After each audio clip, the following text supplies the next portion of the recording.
All right, everybody. It is Friday and we are live. Special time today, 12 p.m. Eastern, 9 a.m. Pacific. I am here with my buddy Megan Shapiro in the West Coast. Megan, how are you doing today? I'm awesome. Thank you so much for adjusting the time for our massive time difference. I'm so excited that we were able to make this work. Yeah, actually, it's my only alternate time that I will change the show to because it still works out for construction people, right? Yeah. 9 a.m. is the time you typically get that morning break in the West Coast, and then Yeah. 12 p.m. it's still lunchtime. Central people, I'm sorry. It doesn't really work out too well for you, What but replays hopefully are you for. guys yeah, you guys can catch a replay or whatever else. For folks who don't know me, guys, my name is Gloria. I am your host. I'm a general contractor by trade, now working with Emser Tile and Stone. It's a business development leader in the East Coast. And for folks who don't know Megan, why don't you give us a quick intro about yourself? Yeah, so my name is Megan Shapiro. I am a full-time practicing construction attorney based out of Sacramento, California. And in my free time, if you want to call it that, I do all of these other things, which is how we connected. So Right. my most significant contribution to the industry, I guess, would probably be the Converge Construction Summit, which is the in-person industry event that I created 3 years ago.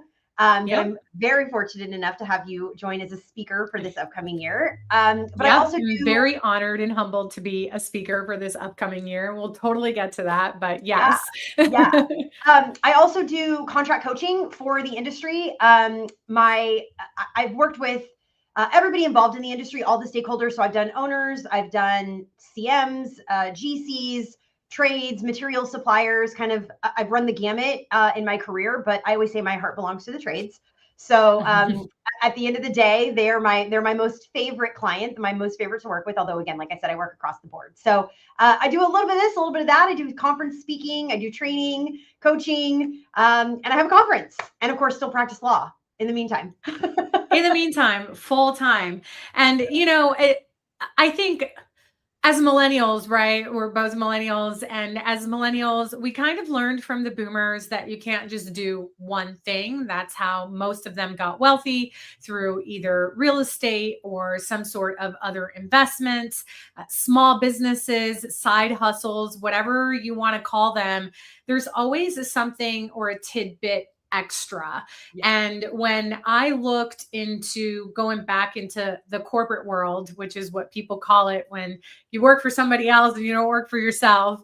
When I went back into the corporate world, I sought out a company that would be totally fine with all that extra stuff, right? And in fact, would be supportive of it. Like they are so supportive of the Everything Construction show, my live streams, interviewing folks, going on speaking engagements. They send me to speaking engagements, my advocacy for the trades and Yeah. construction, have a special heart for the trades myself. And so, I think that anybody could really do what you and I are doing if they have the energy, number one, Yes. because energy is definitely a factor. But also if they have the support, right? Supportive spouses, supportive employers, and or supportive partners, and all of that stuff. So before we get and dive deeper into all the things, I'm going to ask you the same question that I ask everybody on the show. Okay. And you've already answered this question. And for the folks who did not watch Megan's show back in 2024, because it was eons ago, and or you weren't connected to us or whatever, why construction, Megan? I won't go into the same answer that I gave last time, so I'll just give the abbreviated version, which is I sort of fell into it. That's the honest truth. Right. Like when I started at the firm as the new young attorney, I was sort of handed a much smaller portfolio of construction litigation at the time as sort of just like training ground for new young lawyers. And I got super lucky. It was a concrete contractor. I discovered that I actually love concrete, weirdly, like love concrete, loved construction law, loved construction litigation, went to the partners of the firm at the time and said, hey, I want to own this. Like, I want to own it. I want to grow it. I want this to be my path. And Right. fast forward 15, 17 years later, and I do almost exclusively construction. All of my clients are in the industry, and I married into the industry. My husband comes from a trade background. He was at HVAC forever, and then he recently, as I'd like to say, joined the dark side. He went to McCarthy, a general contractor, about a year ago. So I married into it, and it's just I eat, sleep, breathe, live, love construction. It's a pretty easy industry to fall in love with, especially if you just kind of fell into it. I also fell into it, so I completely understand, where you're coming from and also just your passion for it. And you and I both share a passion for this industry and for the future of this industry, along with some pretty incredible people that we are both networked with, and incredible folks, some of which are either speaking or also attending this summit coming up on June 2nd and 3rd. So you started in construction law, and we'll put the link down in the comments so that folks can catch that replay and really hear about your construction legal career and, all of the things that we talked about at the time, which I listened to that replay and I'm like, some of this stuff is relevant, some of it is not. Like, we went on an insurance tangent, and I feel like everybody should listen to that insurance tangent, because it is still relevant today, and relevant. It will be relevant 10 years from now and 20 years from now. That little insurance tangent is worth the whole episode. Still, you do much more and have evolved since then. You have this summit, you have a consulting and coaching business, you are a well-known brand on LinkedIn, I feel like, right? I see your stuff everywhere, and it's not because I follow you or I engage with it. It's because the algorithm sees you as a top construction influencer. So before we get into the nitty-gritty of stuff, why don't we talk a little bit about how you even got into this, we'll call it influencer space?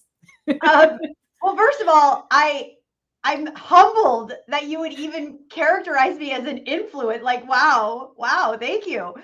Right? I don't self-identify as an influencer in any way, so I don't know if my answer will be helpful. But much like everything, apparently, like I didn't come prepared with a theme. You didn't tell me most of the questions you're going to ask me ahead of time, but I'm already sensing that there's going to be a theme here. I kind of fell into it.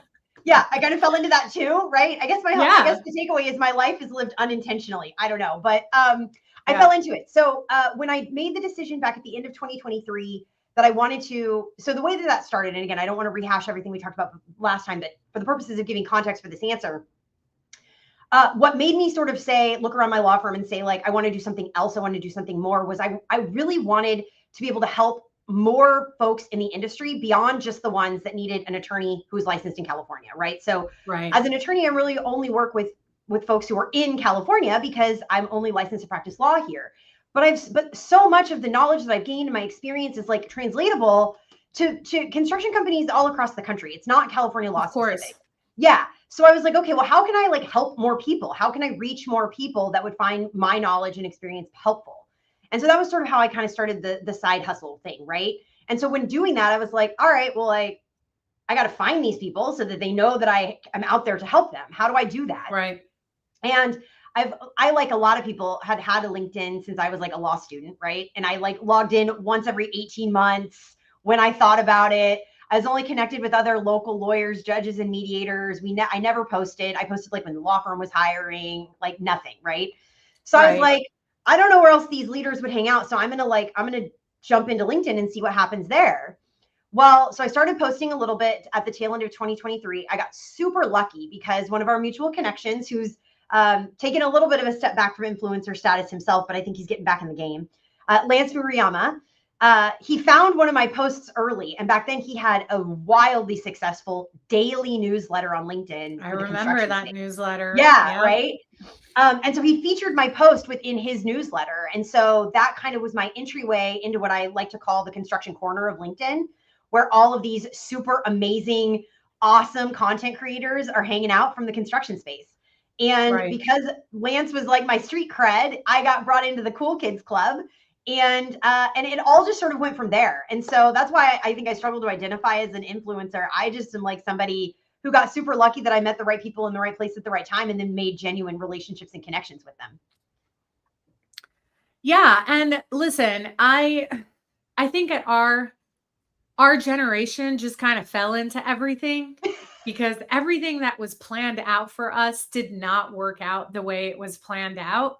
Right. And so we've been the generation, as I forgot her name. Oh, Marie Forleo says, that has to like figure stuff out, right? And she's got a book called Everything's Figure Everything's figure Outable. outable. Yes. And I have never read the book, but I followed Marie for years and years and years. And she's an influencer that's not even an influencer. Like, she teaches you about the newsletters and Yep. how to build pipelines and all these different things that are super relevant. But everything is figure outable. And I think we are the generation that unfortunately and fortunately had to just figure ish out.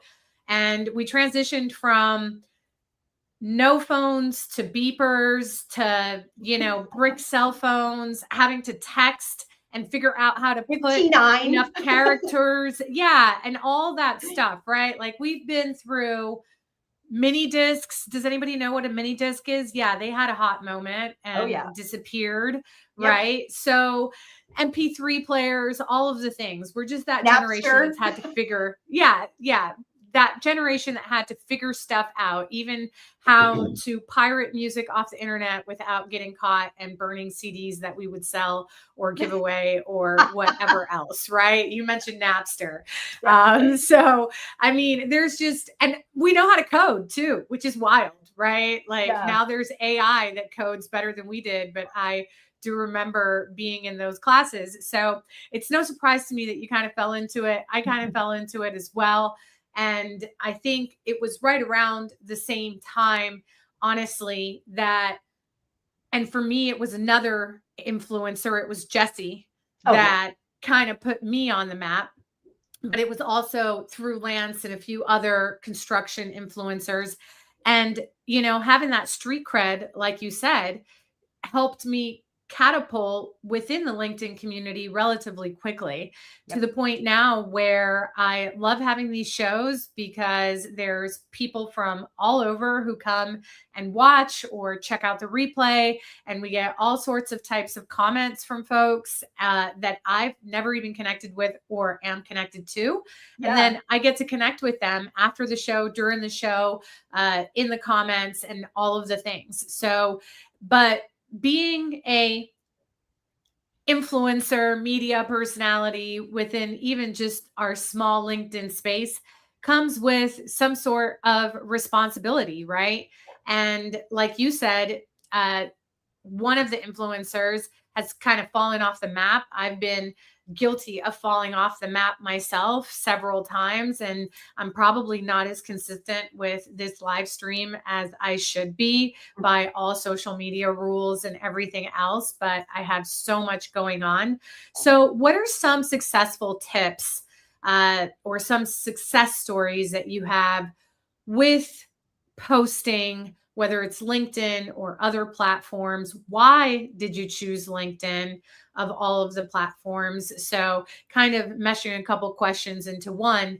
And why don't you share with the audience what that looks like? Yeah, so I think I chose LinkedIn by accident just because I just sort of intuitively kind of thought to myself that the people that would be able to benefit from what I was offering, the easiest, most direct place for me to reach them would be LinkedIn. But I knew nothing about what it would take to post or to, have reach or anything like that. But, like most millennials, I have a Facebook, I have an Instagram. I'm not great at TikTok or YouTube. And so for me, it was really my choices were sort of like LinkedIn, Facebook, or Instagram. I'm not great. I don't stay consistent with Instagram even personally. And Facebook has become such a cesspool. I'm sorry if anybody disagrees with that. My personal experience, Facebook. I'm not even on Facebook, girl. I'm not even on Facebook. Yeah, I haven't been on Facebook since 2018. Oh my God, I'm jealous. I mostly use it now for Marketplace, to be honest with you. Like, I'm obsessed with Marketplace because I'm a big vintage girly, right? So like, I love to buy used stuff. So I mostly use it for Marketplace, but I am in groups and things like that. And I still see things in the feed when I log on to check out Marketplace. And it just seems like a bit of a cesspool. And so I felt like what I was offering was really on the business side anyway. Facebook seems to veer more personal for the most part, again, in my personal experience. So that was kind of how LinkedIn happened. It was just process of elimination. And so I kind of had to teach myself how to really do it. Like, okay, well, Right. what moves the needle, right? Like, how often should I be posting? What's the value of commenting on other people's posts? What about reshares? Like, how does the algorithm prioritize metrics? LinkedIn used to do those like collaborative articles. Do you remember those? I don't think they do them I anymore, but remember. Yeah, yeah, no, I remember I was a part of them, and yeah, then you become a construction top voice or yeah, yeah. whatever. Yeah. Yep. So there were all these ways you could like game the LinkedIn algorithm, because I think at that period, I think we had like a very unique window of time, right? When you and me and Jesse and Sam and Lance and Goose and Josh and some of all these other people, right? When we all kind of came in, I always call it the LinkedIn high class of 2023. Because there was like this big group of us that all decided like we're going to start posting in the construction space around the same time. And we all kind of met Yeah. each other, hung out, and supported each other. So uh, LinkedIn around that same period of time was also sort of finding its footing. It was realizing that young millennial professionals were starting to use it in this way, and so they were also making a lot of adjustments and trying to cater to those having live streams available for us, like trying to cater to that. And so the timing all just seemed really almost kismet, right? Like it was very fortunate, right? And so I just kind of leveraged it. And again, it was really came down to the relationships though. And so I think to the extent that anybody would view me and what I've done as successful by any sort of measure, I attribute that 100% to everybody but me. I really do. Like, Right. I would not have gotten as much reach as I did if I didn't have so many people like you and Jesse who invited me to come on their podcasts and their live streams to give me the opportunity, the platform. Josh Hobby was my first podcast. So if I hadn't been given those opportunities and made those genuine connections with people, I probably would just be posting into the wind. You know, I'm sending out these posts, nobody's seeing them, they're not helping anybody, they're not benefiting anybody. But because there's so many amazing people in this construction corner, it's allowed all of us to support each other, to grow each other, and to help each other thrive. So that's really the secret to success, is finding, building, and supporting that community, I think. I love that. And I wholeheartedly agree. And, you know, you've built a brand. We both have built a brand out of ourselves, right? We do multiple different things within the construction industry and the construction space. I've moved from GC to, you know, minority partner, investor, developer, right? And really kind of looking at construction businesses and how I can add value. And that's my little quote unquote side hustle. My main hustle is slinging tile and stone, you know, and most people don't even know that. They just know Gloria in the construction industry and Gloria, a keynote speaker at events, or Gloria, the advocate for the construction trades, and, you know, growing in, you know, the visibility of the construction industry. And then they're like, oh, and what do you do again? You know? Yeah, yeah. And that's what I want. And I think that that's also what you want. You and I are both actually on brand, right? My color is orange, your color is pink, and people recognize us by these colors when we post, when we're at events, and different things of that nature. So you touched on relationships, which is really what I want today to be about. You and I have had a relationship for several years now. You have built a business, built a convention and an event, and grown it to a point where now you're doing this thing yearly. I Mhm. feel like it gets bigger and you have cooler people, you know, myself, not me, but like people like Josh and whoever. You have all these amazing folks each year after year. I just see it growing and I just see it evolve. How did you even come up with this idea to do this event? And I know it just happened, but why why Yeah. don't you tell us a little bit more than just how it fell in your lap or it just happened? Yeah, yeah. So again, fell into it, right? Okay, so what really happened was, so I mentioned a second ago that the first construction podcast that I was invited on was Josh Hobby's podcast. I don't think he's making new episodes anymore, but he invited me on his podcast. So we had like a pre-conversation of like, let's get to know each other a little better, prep for the podcast before we record and all those things. So Right. in that conversation, because he back then was living in Southern California, so somewhat local to me. He's since moved to the East Coast, but I think he's back now actually in California. But for a couple of years, he went back to the East Coast in New York, and then now he's back. So we were kind of local, and I said, like, wouldn't it be so awesome if all of these amazing people from LinkedIn in the construction space, we all picked a city and like a weekend, and we all just went there together, like in the before COVID times when people used to meet in person, and we just hung out and got to know each other in person. And he was like, yeah, that would be that'd be fun. You should plan that. So then I was having a coffee chat with Jesse Hernandez, and I said something similar to him, right? And that was, I should have known better. I didn't know Jesse as well back then as I do now. Now I know better. If I make an offhanded comment like that to Jesse now, I know that it's going to actually happen. So he was like, right, yes, you should make that happen. Unbeknownst to me, it was a little bit of a test for Jesse, because those of you who know Jesse, no, it's no secret. One of Jesse's biggest pet peeves is he calls them idea fairies, like people who constantly have these ideas, but then never actually execute, never do anything with it. And so his filter for like people that he's willing to like get serious and go deep with is whether you're an idea fairy, or one of his filters, I should say. I don't want to speak for him too much, but one of his filters is like, if you're an idea fairy, he just doesn't have time for that. Right. So I think he was testing me a little bit, like, which are you? Right. Because it was early in our relationship. So I'm like, okay, well, it seems like some people would be into this. I'm kind of thinking about it. A couple weeks later, I'm sitting here in my office working on law stuff, actually practicing law. But I was listening to another episode of Josh Hobby's podcast in the background, because he was interviewing yet another one of our construction people from LinkedIn, John Goose Dunham. So I was like, oh, I'm going to listen to the episode while I'm multitasking. And all of a sudden at the end of the episode, they're like, so are you going to Megan's conference?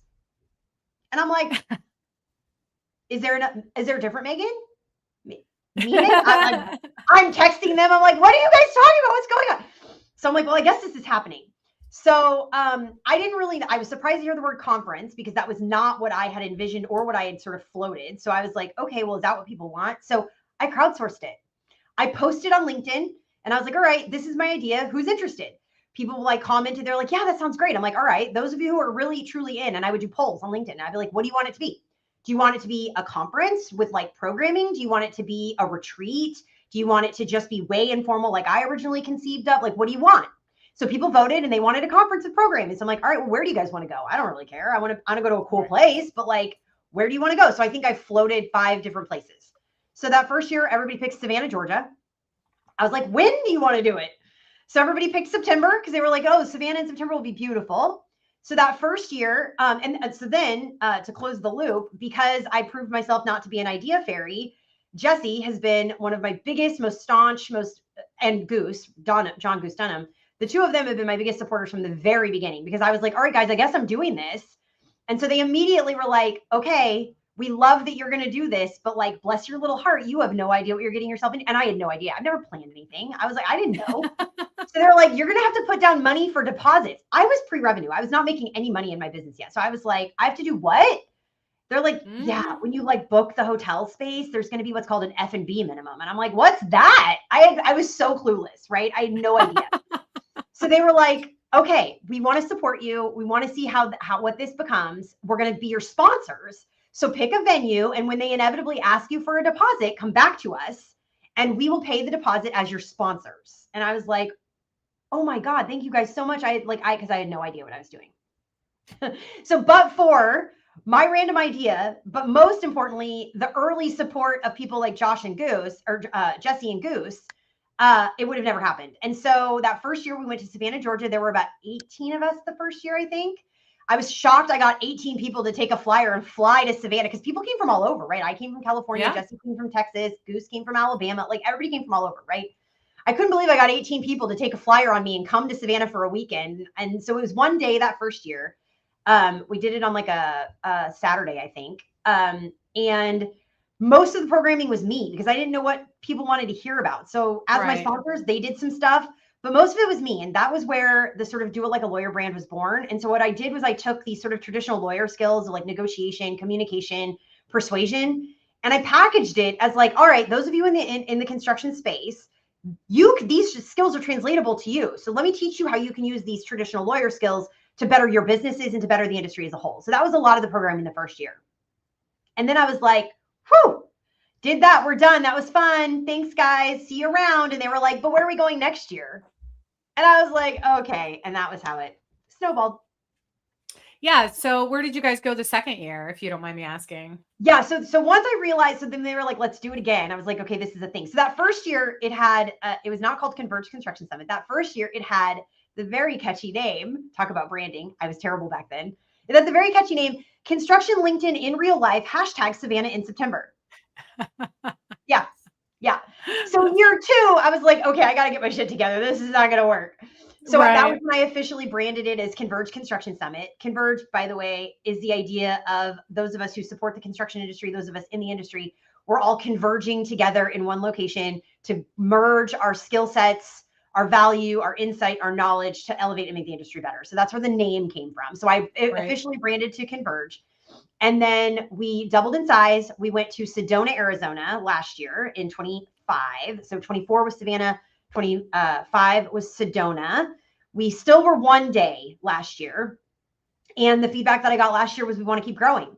So for Chicago for this year, it's actually June 3rd through 5th, just to Oh, correct your my dates a little bit. bad. Hopefully you've got I it on your screwed calendar the up right the way. dates. Yeah. I'm like, oh, I hope she's got it marked on her calendar the right way. June No, 3rd through I 5th. do. I'm looking at my big ass calendar from Yeah. Jesse Seltzer, which is like in front of me, and it's actually marked correctly, Oh, good. but it has me in Chicago a couple days prior. Yeah. And the reason for that is because, of course, if I'm going to go to Chicago for a conference, I'm also going to go visit some clients, right? And Yeah. make it a like 2 to 3, multi-purpose trip. Yep. So in my calendar, it has me starting there on the 2nd and has me going through the 6th. Gotcha. So I Gotcha. assumed that it was the 2nd and the 3rd, just it being the first 2 days that I was there. But Yeah. Yeah. we will definitely also post all the details about the Converge Perfect. Summit in the comments and in the show notes for those watching on YouTube. Awesome.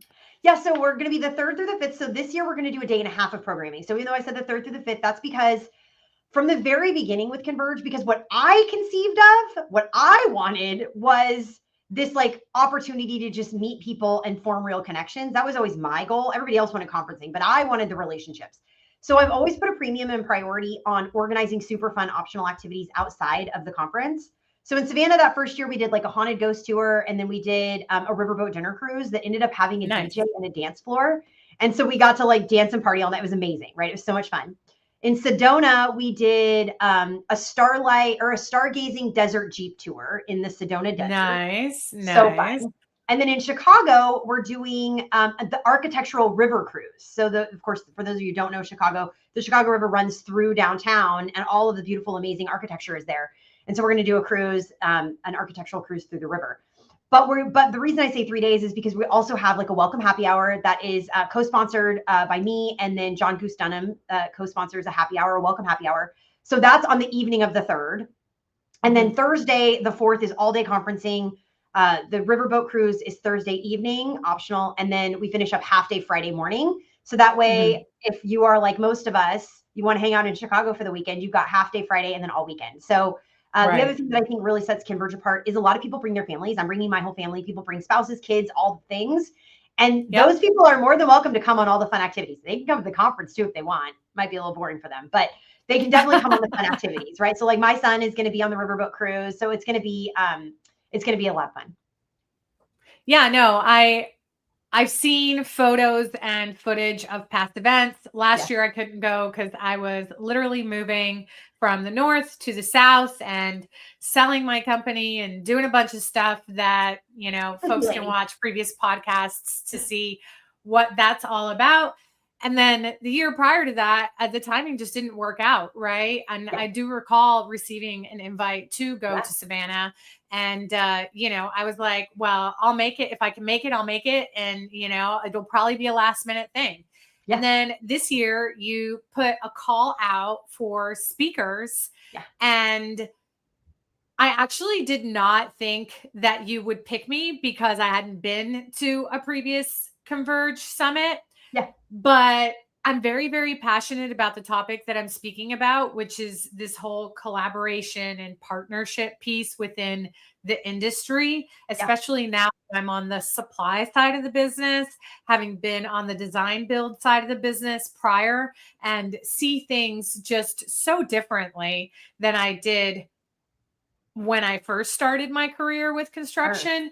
So, I saw you put a call out for speakers and I was like, "Oh, I want to support Megan and her event and like want to support her and the speakers and blah blah blah and learn a little bit more about this." And as I've been researching who else is going to speak, all the different topics that are going to be there, I'm like, "All right, can't miss this session, can't miss this session, can't miss this session, like all of the things, right?" Yeah. Yeah. So I'm going there as a speaker, but also going there knowing that I'm going to get so much value out of all of the speakers and just attendees that are going to be there. Yeah. Because at the end of the day, yeah, LinkedIn is great. And their name is LinkedIn, which means they want you to link with people Yes. online. But then what do you do with these relationships that you make online? You need to take them offline. Yeah. I've met Jesse in person twice, Hmm. right?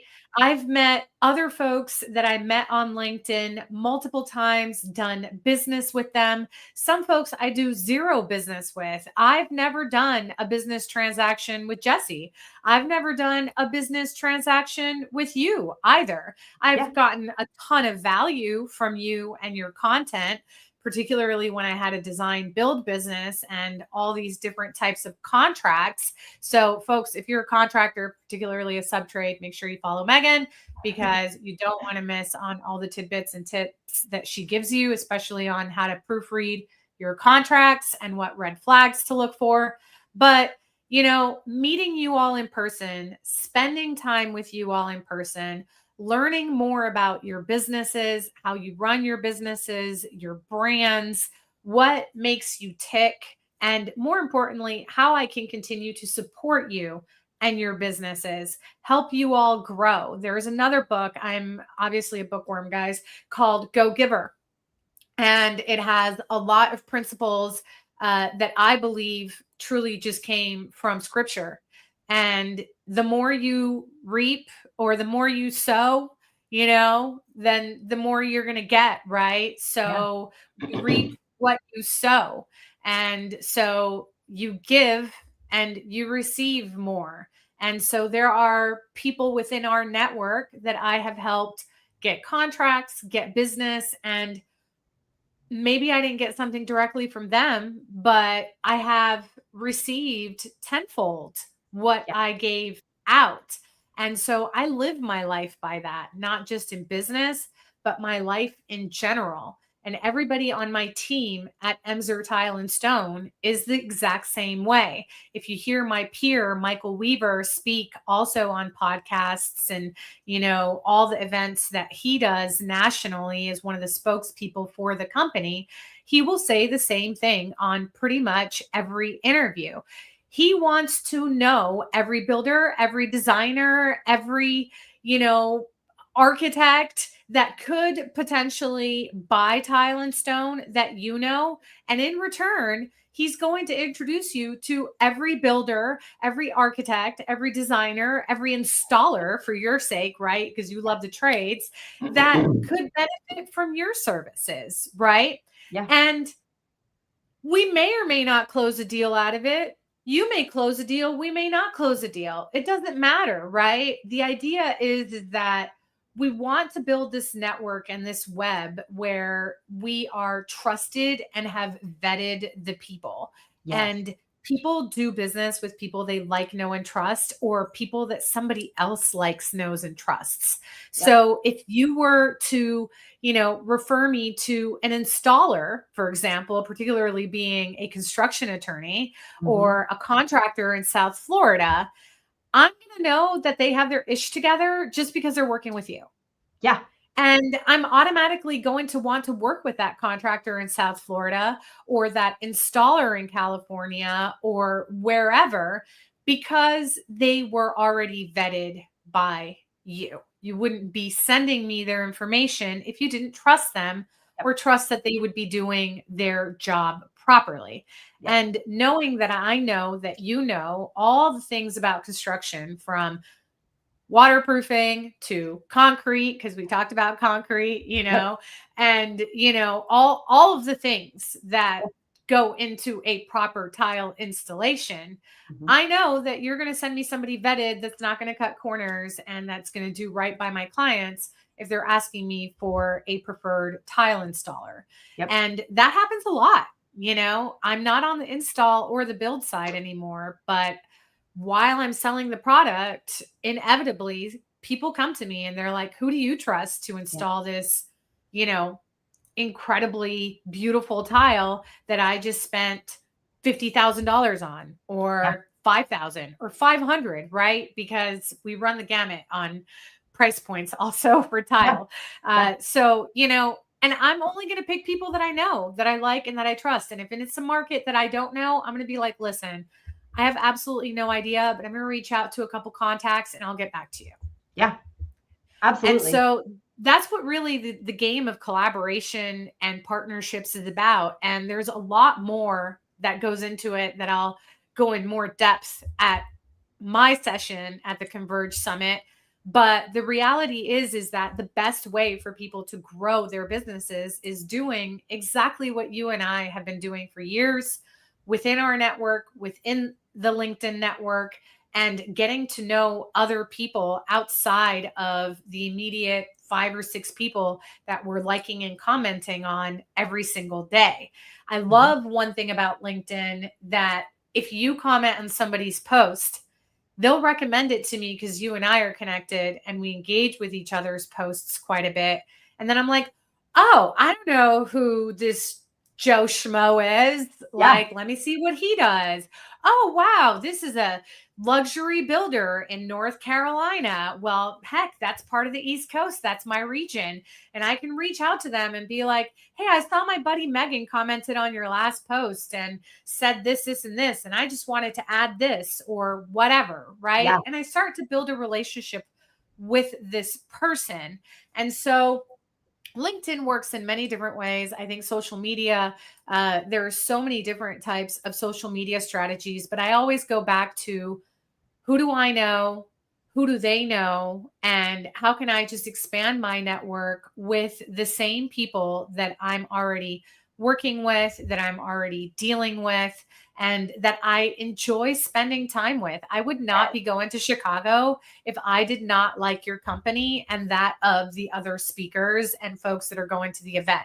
I'd be like, oh, God, I got to go to Chicago for this conference. It'd be one of those type situations where you're just like rolling your eyes like, oh, my company's making me go do this thing. And for the folks who don't know what Converge is, yes, it's a summit. Yes, it's a conference. Yes, there are speakers who are going to be speaking on a variety of topics. What is it not? It is not a traditional conference. It is Okay. it is not a situation where you can show up and sort of quietly blend in the background. It is not an opportunity to simply exchange business cards and maybe reconnect in 6 months. It is none of those things. It really Any booths? No booths, no booths, No no booths. pitches, no pitches. Even though some of our sponsors do have presentation time, they actually had to apply for that too. So I have a very strict no pitching policy because I, based on my own personal observations at some recent industry events that I've gone to as a speaker and hearing attendees sort of chit-chatting in the hallways, we've moved in the wrong direction as an industry with our conferences, in my opinion. And a lot of the presentations and topics and workshops and roundtables and all panels and all of it has become a long version of a pitch. And it's very frustrating. I went to one of those on Monday. They're not getting a tangible takeaway. And if you follow me on LinkedIn, right, all of my posts, I want to have a tangible takeaway in every single post for free, right? Usually about contracts, usually about redlining or negotiating the contracts, but I want to have a tangible takeaway, right? Make this, you took the time to stop and read my post. I want it to be valuable for you.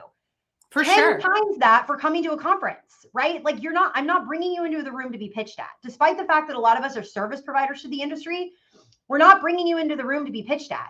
We're bringing you in the room so that we can get the collective wisdom of everybody. Because yes, some of us are on the stage. Some of us have a microphone. Some of us have dedicated time to what we plan to share.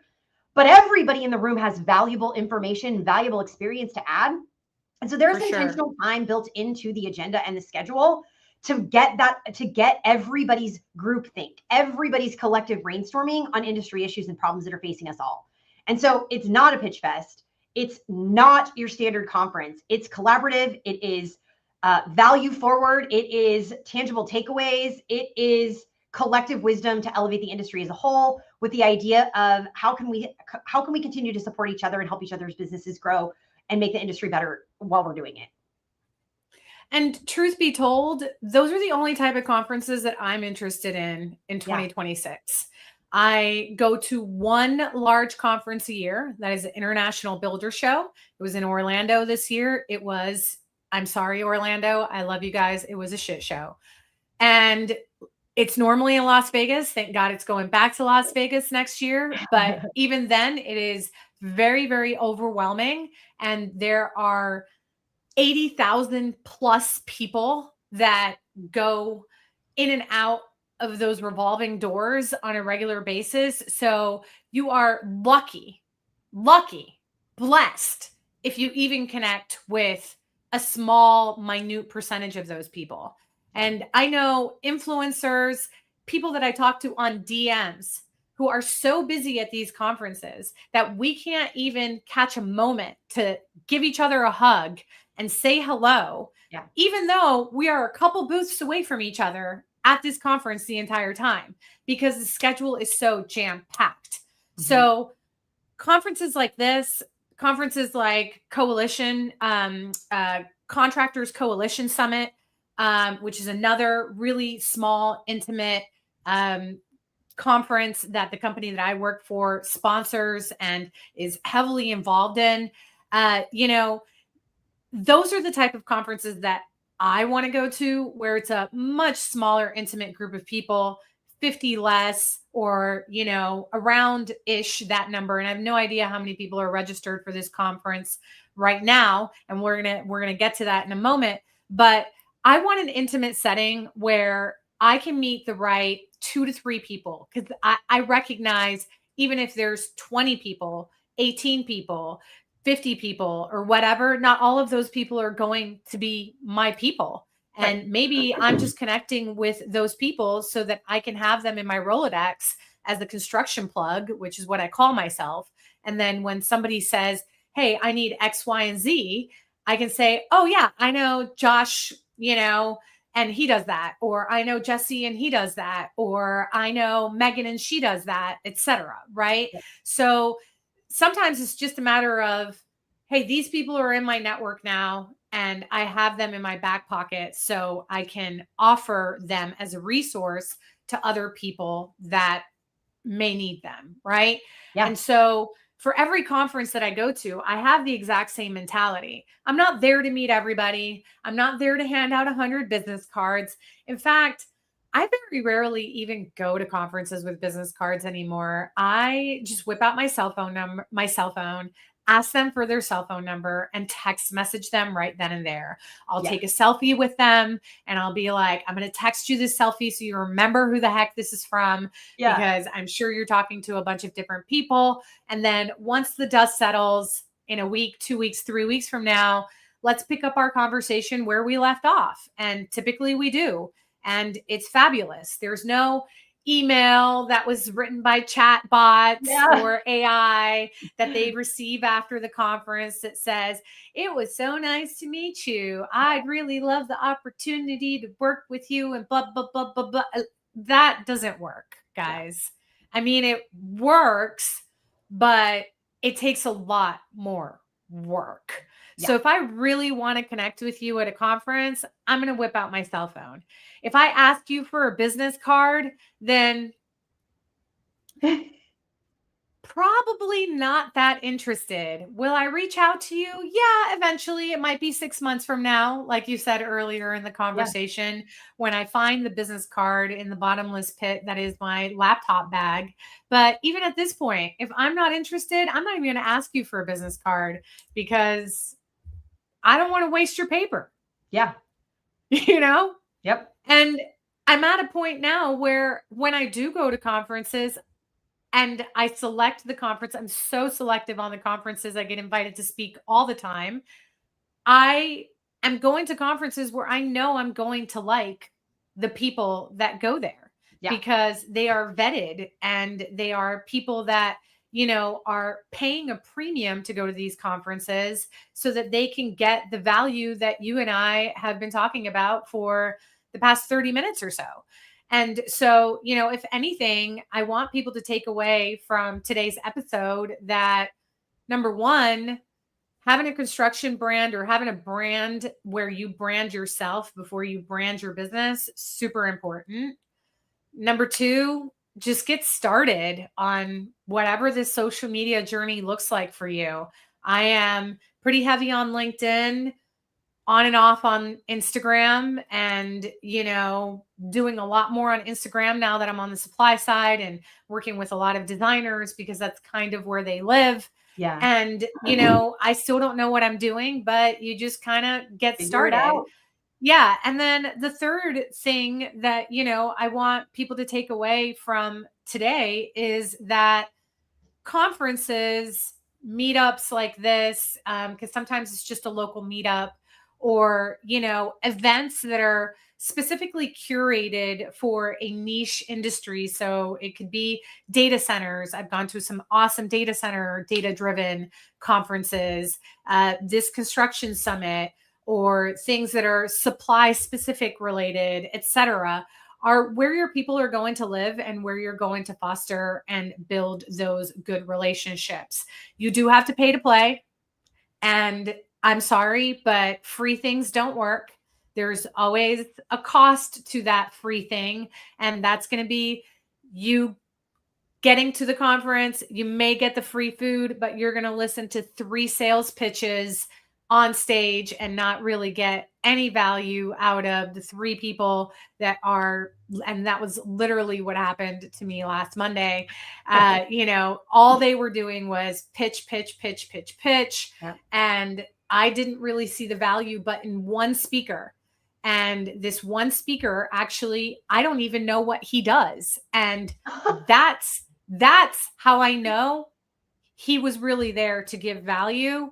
And I ended up searching for him and later figuring out what he does. And we've since then had a really great DM conversation, but really the only speaker I was interested in. And he was giving great value on AI, great value on how to use AI as a tool in the real estate development space and the resale space. And I took notes on his session and left that session with tangible things that I could go back and do to help grow my podcast, to help grow my posts on LinkedIn, to help grow, my pipeline and other things, and not have to worry about hiring somebody for thousands and thousands of dollars.